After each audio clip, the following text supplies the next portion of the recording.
على محمد وعلى آل محمد كما باركت على إبراهيم وعلى آل إبراهيم إنك حميد مجيد. اللهم صل على سيدنا محمد وعلى آل سيدنا محمد وأصحاب سيدنا محمد وبارك وسلم عليهم. الحمد لله رب العالمين، والصلاة والسلام على سيد الأنبياء والمرسلين وعلى آله وأصحابه أجمعين. أما بعد، أرسله بالحق بشيرا ونذيرا وداعيا إلى الله بإذنه وسراجا منيرا.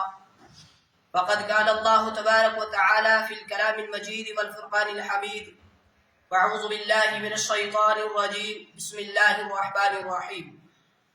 قل إن كنتم تحبون الله فاتبعوني يحببكم الله ويغفر لكم ذنوبكم والله غفور رحيم.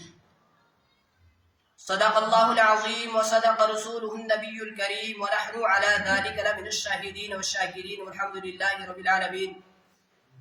قال النبي صلى الله عليه وسلم: من أحب سنتي فقد أحبني ومن أحبني كان معي في الجنة. وقال النبي صلى الله عليه وسلم: من تشبه بقوم فهو من، او كما قال عليه الصلاة والسلام. محترم معزز بزرگ اور دوستوں اور معزز سامعین کرام، السلام علیکم ورحمۃ اللہ وبرکاتہ. اللہ رب العزت کا بحد فضل، کرم، احسان، شکر کہ جس رب ذوالجلال نے ہم سب کو اس پرفتن دور کے اندر اپنے گھر کی حاضری نصیب فرمائی. اللہ سے دعا کریں اللہ ہماری اس حاضری کو بے حد قبول اور منظور فرمائے، ہمارے لیے دنیا کے اندر ہدایت کا اور آخرت کے اندر نجات کا، بخشش کا، مغفرت کا ذریعہ بنائے. بزرگوں، جیسا کہ ہم سب اس بات سے بخوبی واقف ہیں کہ پچھلے کئی جمعوں سے میں مسلسل آپ حضرات کے سامنے سیرت النبوی صلی اللہ علیہ وسلم کے عنوان پر گفتگو کر رہا ہوں. آج ہم سیرت کی اس باب پر گفتگو کریں گے کہ محبت رسول صلی اللہ علیہ وسلم کی حقیقت کیا ہے. کیا آپ صلی اللہ علیہ وسلم کی بات ماننے کا نام عشق رسول ہے، یا آپ صلی اللہ علیہ وسلم کی ولادت پر صرف خوشی منانے کا نام عشق رسول ہے؟ لیکن پتہ یہ چلا کہ آپ صلی اللہ علیہ وسلم کی بات ماننے کا نام عشق رسول ہے، عشق رسول ہے. کیونکہ آپ صلی اللہ علیہ وسلم کی ولادت پر ابو لہب نے اور ابو طالب نے خوشی منائی. یہ مسلمان تو نہیں تھے. اب کیا ان کو اس خوشی منانے پر جنت ملے گی یا نہیں ملے گی؟ لیکن حقیقت میں ان کو صرف خوشی منانے پر جنت نہیں ملے گی، اس کے لیے ایمان شرط ہے. اب دنیا کے اندر کوئی کافر، کوئی مشرک ایسا نہیں گزرا کہ جس نے حضور صلی اللہ علیہ وسلم کی تعریف نہ کی. ایک عیسائی گزرا ہے، اس نے کتاب لکھی ہے دی 100 بڑے آدمی. ان 100 بڑے آدمیوں کے اندر سب سے پہلے نمبر پر جناب رسول اکرم صلی اللہ علیہ وسلم کا نام مبارک ہے. اب اس شخص نے حضور علیہ السلام کی شان کے اندر کتاب لکھی اور اس کتاب کے اندر سب سے پہلا نام حضور علیہ السلام کا رکھا. تو کیا ایسا عمل کرنے کی وجہ سے حضور علیہ السلام کی شان میں کتاب لکھنے سے اور پہلے نمبر پر نام رکھنے سے جنت ملے گی؟ نہیں ملے گی. اس کے لیے شرط ہے ایمان.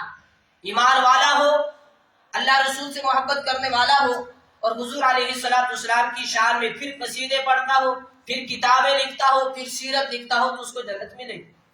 لیکن ایمان زندگی کے اندر نہ ہو، اللہ رسول کو ماننے والا نہ ہو، تو سیرت لکھتا رہے، اس سے جنت نہیں ملا کرتی. جنت میں جانے کے لیے شرط کیا ہے؟ ایمان. جہنم سے بچنے کے لیے شرط کیا ہے؟ ایمان. جب جناب رسول اکرم صلی اللہ علیہ وسلم کی ولادت ہوتی ہے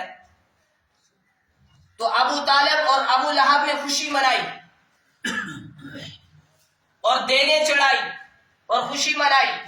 کہا کہ آج ہمارے اس بھائی کی نشانی دنیا کے اندر آئی جو فوت ہو چکا تھا، یعنی عبداللہ کا بیٹا پیدا ہوا ہے، ہمارا بھتیجا. تو انہوں نے خوشی منائی.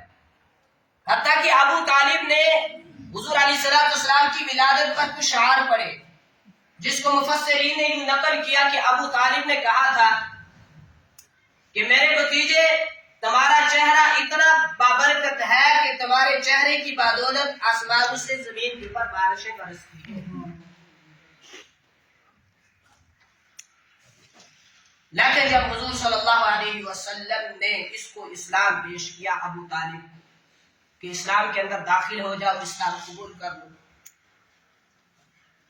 تو اس نے کہا، عجیب بات کہی، کہا کہ میں تمہاری تعریف کروں گا کہ تمہارا چہرہ اتنا بابرکت ہے، اس کی بدولت آسمانوں سے بارش برستی ہے، اور نتیجے میں یہ بھی جانتا ہوں تمہارا دین سارے دینوں کا سردار ہے، لیکن میں تمہارا کہنا نہیں مانوں گا، میں اسلام قبول نہیں کروں گا، میں ایمان کو قبول نہیں کروں گا۔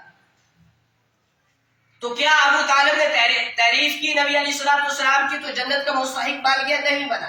اس وقت پھٹکار پڑ رہی ہوں۔ اور ابو لہب، اس نے بھی خوشی منائی تھی حضور علیہ السلام کی ولادت پر، لیکن اسی ابو لہب کے بارے میں ہم اٹھائے نا سورہ لہب، تو اللہ رب العزت ارشاد فرماتے ہیں، تبت یدا ابی لہب وتب، ابو لہب تمہارے ہاتھ پاؤں ٹوٹ جائے اور تو برباد ہو جائے، ہلاک ہو جائے۔ یہ بھی جہنمی تھا، اس کی بیوی بھی جہنمی تھی، انہوں نے اسلام قبول نہیں کیا۔ حضور اکرم صلی اللہ علیہ وسلم کی اطاعت کرنے کے بعد جنت ملا کرتی، اطاعت سے جنت ملتی ہے، ان کی بات ماننے کی وجہ سے جنت ملتی ہے۔ اور ایک وہ شخص ہے جس نے حضور علیہ السلام کی تحریر میں کچھ قصیدے نہیں پڑھے، حضور علیہ السلام کی برادری میں سے نہیں ہے، حضور علیہ السلام کا رشتہ دار نہیں ہے، سگا نہیں ہے، مکہ کے اندر رہنے والا نہیں ہے، حبش کا بسنے والا ہے، نام اس کا بلال ہے، کالا کلوٹا ہے شکل اور صورت کے اعتبار سے، رنگ کالا ہے، ہونٹ لمبے لمبے ہیں، لیکن اس نے ایک تیسرا کام کیا۔ انہوں نے دو کام کیے، کیا کیے؟ خوشی منائی اور ایک دیگیں چڑھائی اور ایک تعریف کی، دو کام کیے، تیسرا کام نہیں کیا۔ تیسرا کام انہوں نے کیا نہیں کیا؟ حضور علیہ السلام کی اتباع نہیں کی۔ اس نے تیسرا کام کیا، اتباع کی، حضور صلی اللہ علیہ وسلم کا کہنا مانا، حضور صلی اللہ علیہ وسلم کی سیرت کو اپنایا۔ تو بلال وہ مقام پا گئے کہ بلال مکہ کی گلیوں کے اندر چلتا تھا، اس کے چلنے کی آہٹ جنت کے اندر سنائی دیتی تھی۔ اب بزرگ اور دوستو، اسلام میں اور عیسائیت کے اندر فرق کیا ہے؟ اسلام کیا ہے، عیسائیت کیا ہے؟ عیسائیت جو ہے وہ صرف اپنے نبی کی پیدائش کے دن پر خوشی منانے کے بعد جنت کو حاصل کرنا چاہتی ہے۔ اسلام جو ہے، مسلمان جو ہے، وہ آپ صلی اللہ علیہ وسلم کی سیرت کو اپنانے کے بعد جنت حاصل کرنا چاہتا ہے۔ فرق یہ ہے اسلام میں اور عیسائیت میں۔ عیسائی عیسیٰ علیہ السلام کی ولادت پر خوشی کا اظہار کرتے ہیں، کرسمس ڈے کے نام سے دن منایا، اور اس کے بعد پوری زندگی عیسیٰ علیہ السلام کی تعلیمات کا مذاق اڑاتے ہیں، اس لیے ناکام ہے۔ لیکن مسلمان حضور علیہ السلام کی سیرت کو اپناتا ہے اور اس کے بعد جنت حاصل کرنا چاہتا ہے۔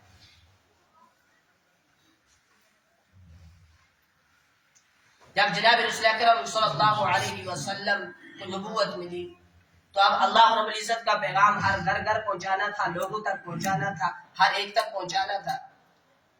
ابو جہل آ کر اپنے اس سے کہتا ہے ابو طالب سے کہ ابو طالب اپنے بھتیجے کو سمجھا لو، یہ ہمارے خداؤں کو برا بھلا نہ کہے۔ حضور صلی اللہ علیہ وسلم نے فرمایا کہ چچا، اگر میرے دائیں ہاتھ کے اندر سورج اور بائیں ہاتھ کے اندر تم چاند لا کر رکھ دو تو میں اس کی تپش کو، اس کی گرمی کو برداشت کروں گا، اگر میں اسی کے اندر مر گیا تو مر جاؤں گا، لیکن میں اللہ رب العزت کی توحید کا پیغام نہیں چھوڑوں گا، میں اللہ کی دین کی دعوت کو نہیں چھوڑوں گا، میں دین کی دعوت دیتا رہوں گا۔ آج میں اور آپ اسلام کے خاطر تھوڑی سی تکلیف برداشت کرنے کے لیے تیار نہیں۔ اللہ بچائے مسجد کے اندر کسی معاملے کے اعتبار سے مثال کے طور پر دھویں ہو جائے، انسان مسجد سے دور ہو کر بیٹھ جاتا ہے۔ تمہاری دھویں تو ایک انسان سے ہوئی تھی، اس بندے سے ہوئی تھی، مسجد سے پوری دھوم نے کیوں اختیار کی؟ کہتا ہے میں مسجد میں نہیں جاؤں گا، مسجد میں ایسے ایسے لوگ ہیں جن کی اخلاق اچھی نہیں ہے۔ آپ نے مسجد کے اندر آنا ہے، مسجد اللہ کا گھر ہے، آپ آ کر عبادت کریں، آپ کو کسی کے ساتھ کیا ہے؟ تھوڑی سی بات ہم برداشت نہیں کرتے، تھوڑی سی دین کے بارے میں تکلیف برداشت نہیں کرتے۔ ہمارا حال تو یہ ہے کہ اللہ حفاظت فرمائے، کبھی کبھار پانی گرم نہ ملے تو نماز ہی چھوڑ دیتے ہیں، ٹھنڈے پانی میں کون وضو کرے؟ تو خیر، ہمارے گھروں کے اندر ہماری بستیوں کے اندر، ہمارے علاقوں کے اندر، ہمارے گلی کوچوں کے اندر جو دین پہنچا ہے، اس دین کے پیچھے بہت بڑی قربانیاں لگی ہیں۔ یہ جو دین ہم تک پہنچا ہے، اس دین کے لیے جناب رسول اکرم صلی اللہ علیہ وسلم کے چہرے مبارک کے اوپر پتھر مارے گئے تھے۔ حضور علیہ السلام کو اس دین کی خاطر رسیاں گلے کے اندر ڈال کر گھسیٹا گیا تھا، اوجریاں اوپر ڈالی گئی تھی۔ اس دین کی خاطر حضور صلی اللہ علیہ وسلم کو طائف کے اندر بچوں نے مارا، عورتوں نے مارا، نوجوانوں نے مارا، بزرگوں نے مارا، اور اتنا مارا کہ آپ علیہ السلام بے ہوش ہو گئے۔ حضرت زید رضی اللہ تعالیٰ عنہ فرماتے ہیں کہ طائف کی گلیوں کے اندر حضور اکرم صلی اللہ علیہ وسلم کو ان ظالموں نے اتنا مارا کہ آپ صلی اللہ علیہ وسلم بے ہوش ہو گئے تھے۔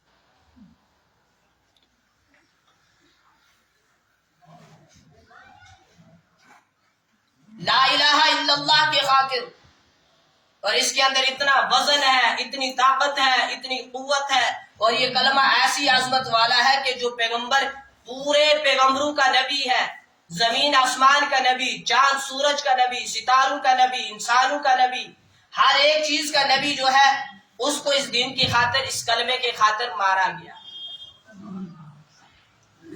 حضور صلی اللہ علیہ وسلم کا اعلیٰ سیرت، حضور صلی اللہ علیہ وسلم کا چندہ سیرت، حضور علیہ السلام کا بیٹھنا سیرت، حضور علیہ السلام کا کلام کرنا سیرت، حضور علیہ السلام کا حسن سیرت، حضور علیہ السلام کا بیوہ اردو سے نکاح کرنا سیرت، جنگ بدر نبی علیہ السلام کی سیرت، جنگ احد نبی علیہ السلام کی سیرت، جنگ حنین نبی علیہ السلام کی سیرت، جنگ تبوک نبی علیہ السلام کی سیرت، مکہ نبی کی سیرت، مدینہ نبی کی سیرت، اور فتح مکہ نبی کی سیرت۔ سیرت کو ہم اپنائیں گے تو جنت میں جائیں گے۔ صرف تعریفیں کرنے سے جنت نہیں ملاتی، بلکہ سیرت کو اپنانا پڑتا ہے۔ سیرت کو صرف بولنے سے جنت نہیں ملا کرتی، سیرت کو صرف سننے سے جنت نہیں ملا کرتی، بلکہ جنت ملتی ہے سیرت کو اپنانے سے۔ کیونکہ اس وقت تک کوئی انسان مسلمان نہیں ہو سکتا جب تک وہ نبی علیہ السلام کے احکامات پر عمل نہ کرے، سیرت کو نہ اپنائے، حضور علیہ السلام کی غلامی نہ اختیار کرے۔ اب دیکھیں، صحابہ رضی اللہ تعالیٰ عنہ کو نہیں پتا کہ حضور علیہ السلام اس دنیا کے اندر تشریف لے آئے، اس کے باوجود انہوں نے نماز کو نہیں چھوڑا، دین کو نہیں چھوڑا، اس کے باوجود انہوں نے روزے کو نہیں چھوڑا، حج کو نہیں چھوڑا، زکوٰۃ کو نہیں چھوڑا، ورنہ وہ بھی تو کہہ سکتے تھے کہ حضور علیہ السلام کی پیدائش پر ہم نے کیا کیا، ہم کیا کریں گے، ہم جھنڈے لگائیں گے، دیگے چڑھائیں گے، خوشیاں منائیں گے، اور ایک دن خوشی کرنے کے بعد جنت حاصل ہو جاتی ہے۔ حالانکہ ایسا نہیں ہے۔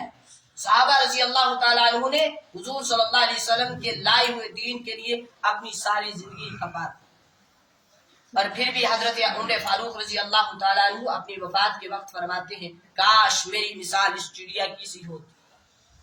حضرت ابوبکر رضی اللہ تعالیٰ عنہ وفات کے وقت فرماتے ہیں، کاش میری مثال درخت کے پتوں کی ہوتی، کوئی جاندار، کوئی جانور پتے کھا جاتا، قیامت کے دن مجھے حساب و کتاب نہ دینا پڑتا۔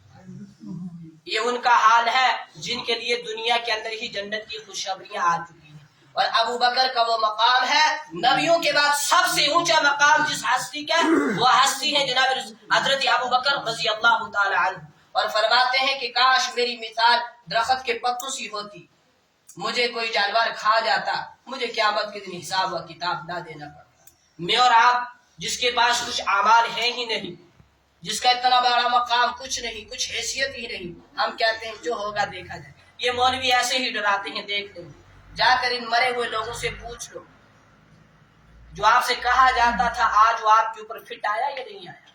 ان سے پوچھو، آپ اس وقت اس منظر کو دیکھ رہے ہیں جس کے بارے میں بیان کیا جاتا تھا؟ آپ وہ منظر دیکھ رہے ہیں جس کے بارے میں آپ کو ڈرایا جاتا تھا؟ تو یقیناً آواز آئے گی، بالکل ہم وہ منظر دیکھ رہے ہیں، وہ کہنے والے سچ کہا کرتے تھے۔ اس لیے بزرگوں، انسان جہاں کہیں جائے، جس حال میں ہو، اس کو ہمیشہ آخرت کی فکر رہے، اس کو موت یاد رہے کہ میں نے ایک نہ ایک دن مر جانا ہے۔ حضور علیہ السلام کے لیے ساری کائنات بنی، حضور علیہ السلام اس دنیا کے اندر نہیں رہے، ہم کس بات کی مولی ہیں کہ ہم اس دنیا کے اندر رہیں گے؟ حضور علیہ الصلوۃ والسلام کے بارے میں اللہ رب العزت ارشاد فرماتے ہیں قرآن کے اندر وما جعلنا لبشر من قبلک الخلد، اے میرے محبوب ہم نے آپ سے پہلے بھی کسی نبی کے لیے دنیا کے اندر ہمیشہ رہنا نہیں لکھا۔ حضور علیہ الصلوۃ والسلام 63 سال کی زندگی گزار کر اس دنیا سے چلے گئے۔ یہ دنیا بڑی بے وفا ہے، بڑی ظالم ہے، یہ کسی کے ساتھ وفا نہیں کرتی، اس کو اپنے دلوں سے نکالیں۔ دنیا کے اندر ایسے رہیں جیسے ایک انسان جیسے کشتی پانی کے اندر رہتا ہے۔ دنیا کے اندر ہمارے صوفیہ فرماتے ہیں کیسے زندگی بسر کرو، کیسے رہو، جیسے کشتی پانی کے اندر رہتی ہے۔ دنیا کو اپنے اندر آنے نہ دو جیسے کشتی کے اندر پانی نہیں آنے دیا جاتا۔ جب کشتی کے اندر پانی آ جاتا ہے، کشتی بھر جاتی ہے، تو کشتی کے اندر جو سوار ہیں وہ بھی ڈوب جاتے ہیں اور کشتی بھی ڈوب جاتی ہے۔ ٹھیک تم ایسے ہی زندگی گزارو دنیا کے اندر، تم دنیا کے اندر رہو، دنیا تمہارے اندر نہ آئے، اور جب انسان کے دل سے دنیا نکل جاتی ہے انسان تو ولی بن جاتا ہے۔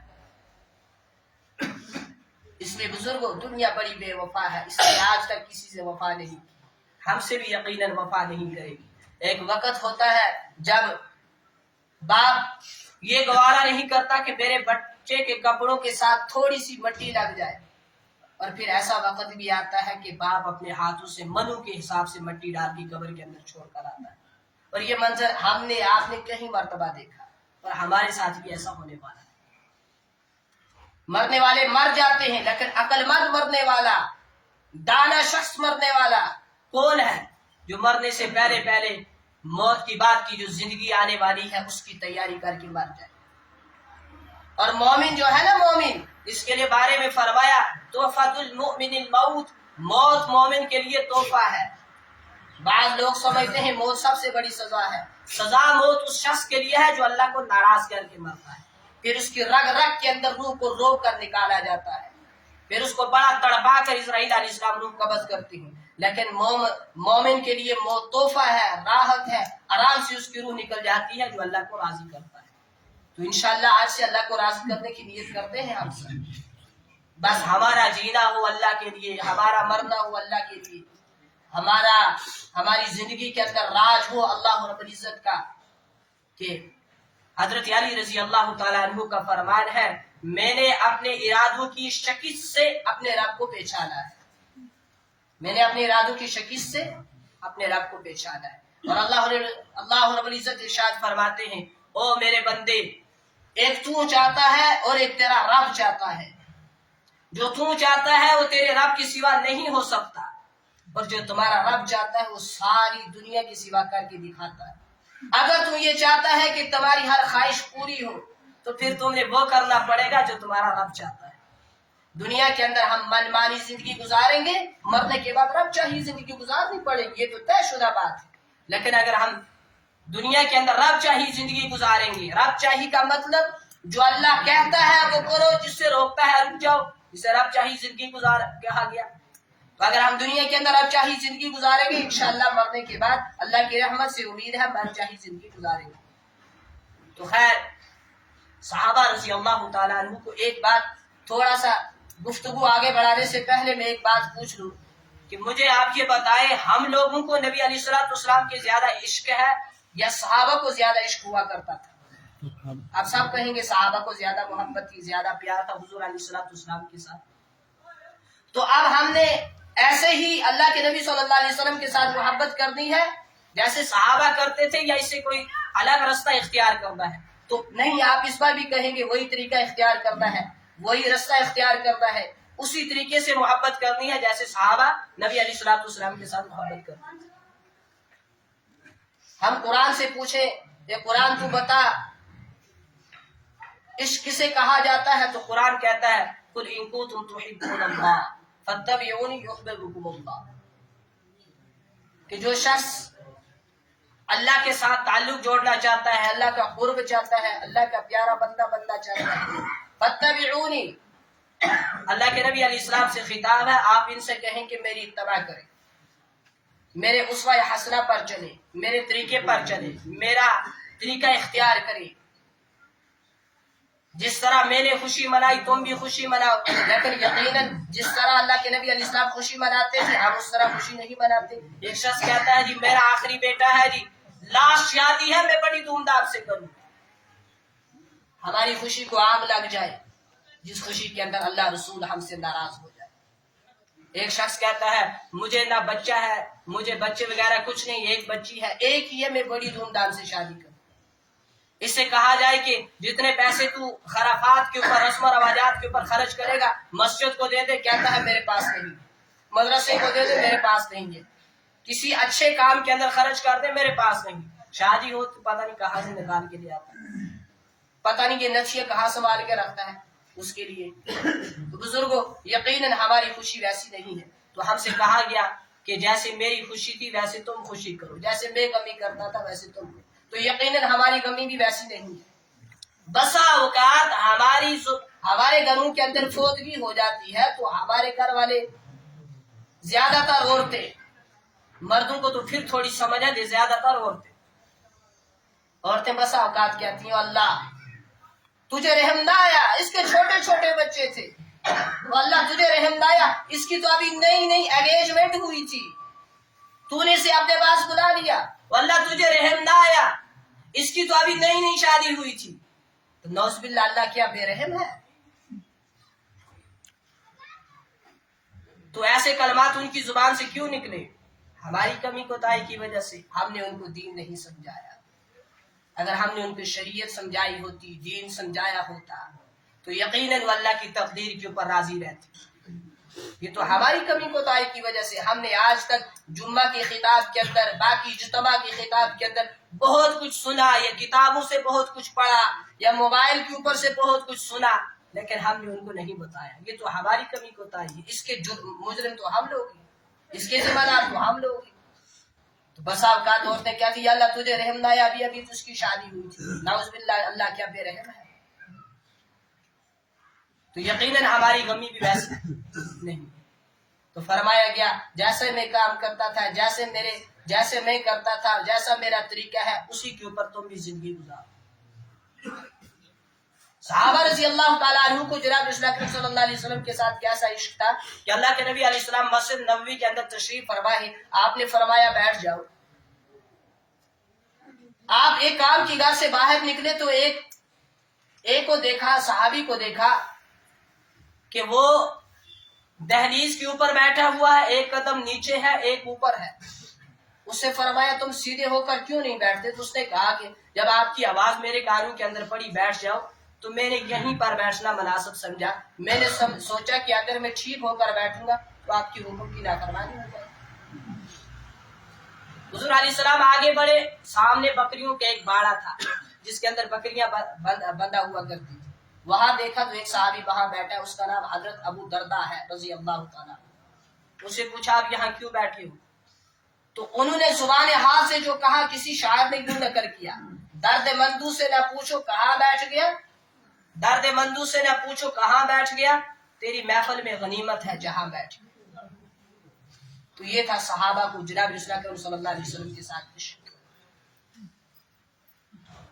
اور عشق رسول، عاشق رسول کا تقاضا ہی یہی ہے، عشق رسول کا، نبی علیہ السلام سے محبت کرنے کا، کہ ہم حضور صلی اللہ علیہ وسلم کی غلامی میں آ جائیں، ہم حضور علیہ السلام کی شریعت اپنانے والے بن جائیں، ہم حضور علیہ السلام کے طریقوں کے اوپر زندگی گزارنے والے بن جائیں۔ سیرت ہم اپنائیں گے تو جنت کے اندر پہنچیں گے، سیرت کو نہ اپنایا، صرف بیان کرتے رہے، سنتے رہے تو 10 جمعہ کیا پوری زندگی کے جمعے سنتے رہو، کچھ نہیں بننے والا ہے۔ سیرت اپنانے سے کچھ بنے گا، تو انشاءاللہ ہم یہ کوشش کریں گے نا سیرت اپنانے کی۔ اور احادیث جو میں نے پڑھی تھی، فرمایا من تشبہ بقوم فہو من، جو شخص کسی قوم کی مشابہت اختیار کرتا ہے قیامت کے دن انہی کے ساتھ اس کا حشر ہوگا۔ ذرا ہم سوچیں ہمارے نوجوانوں کے اندر نبی علیہ السلام کی سیرت ہے، ان کی زندگی کے اندر حضور علیہ السلام کی طریقے ہیں، ان کی سیرت زندگی ہے ان کے اندر۔ مسلمان کسی اور کا فیشن اختیار کرتا ہے، کسی اور کا طریقہ اختیار کرتا ہے، اور اس بات سے بے خبر ہو جاتا ہے کہ مجھے قیامت کے دن ان کے ساتھ اٹھایا جائے گا۔ غلط کٹنگ کرا کر بیٹھا ہے, غیر شرعی کٹنگ کرا کر بیٹھا ہے, تو باپ بھی خوش ہے, بڑا بچہ ہیرو لگ رہا ہے, ماں بھی بڑی خوش ہے, کیسے زبردست سٹائل بنائے ہوا, لیکن کسی کو احساس نہیں ہے کہ اس کا حشر کس کے ساتھ ہوگا. اس لیے بزرگوں, نبی علیہ الصلوۃ والسلام کی سیرت ہم نے اپنانا ہے, اس کے بغیر کوئی چارہ کار نہیں ہے. ان کی غلامی کے اندر ہم نے آنا ہے, اور یہی اتنے موضوع بیان کرنے کا مقصد اور مدعا یہی ہے کہ ہم حضور صلی اللہ علیہ وسلم کے لائے ہوئے دین کے اوپر مکمل کھڑے ہو جائیں, اللہ کے احکام کے اوپر عمل کرنے والے بن جائیں, نبی علیہ الصلوۃ والسلام کی سیرت اپنانے والے بن جائیں. اس بزرگوں, میں نے پچھلی مرتبہ بھی کہا تھا کہ آج کا وہ دور ہے, بے شک چاروں طرف فتنے ہی فتنے ہیں, لیکن الحمدللہ اسلام کا دور بھی ہے. ہر چھوٹے بڑے مرد عورت نوجوان بزرگ کو یہ پتا ہے کہ صحیح کیا ہے اور غلط کیا ہے, اس کے باوجود غلط کیا جاتا ہے. اس کا مطلب اللہ کے احکام کی عظمت, اللہ کے حکم کی عظمت اس کے دل کے اندر نہیں ہے. ہر چیز کا انسان کو واضح طور پر, اور شریعت ایسی چیز ہے جس نے کوئی چیز جس کے اندر کوئی چھپی ڈکی نہیں ہے, اس نے واضح طور پر ہر چیز بتائی ہے, لیکن اس کے باوجود ہم غلط طریقہ اختیار کرتے ہیں, غلط رستہ اختیار کرتے ہیں, غیروں کے طریقے ہماری زندگیوں کے اندر. بزرگوں, مجھے یہ بتاؤ کہ اگر ایک شخص سو رہا ہو, اس کے بعد دوسرا شخص نوافل پڑھ رہا ہو یا قرآن کی تلاوت کر رہا ہو, تو شریعت کیا کہتی ہے؟ اونچی آواز میں کرے یا بلند آہستہ آواز میں؟ کیوں کرے کہ اس کی نیند کے اندر خلل نہ آئے. تو ہم شادیوں کے اندر اتنے رسم و رواجات نکال کر جب پورے گاؤں کو نہیں سونے دیتے, تو اس وقت ہمارا کیا حال ہے؟ اس وقت ہمیں کیوں شریعت یاد نہیں ہے؟